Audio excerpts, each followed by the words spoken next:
গত রাতে আমি জানালার পাশে বসেছিলাম। বাইরে মেঘ, ভেতরে মন আরও ভারী।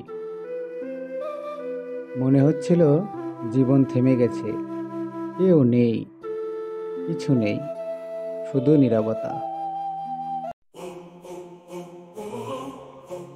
কিন্তু ভোরের প্রথম আলো আসতেই বুঝলাম, রাত যত লম্বা হোক, ভোর আসবেই।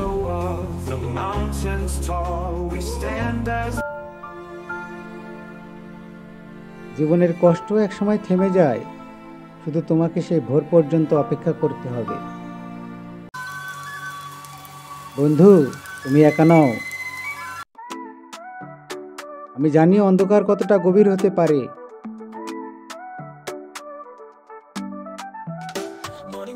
কিন্তু আমি এটাও জানি আলো সবসময় যেতে। যদি এই কথাগুলো তোমার মনে আলো জ্বালায়, এই চ্যানেল সাবস্ক্রাইব করো। চলো একসাথে ভোরকে স্বাগত জানাই।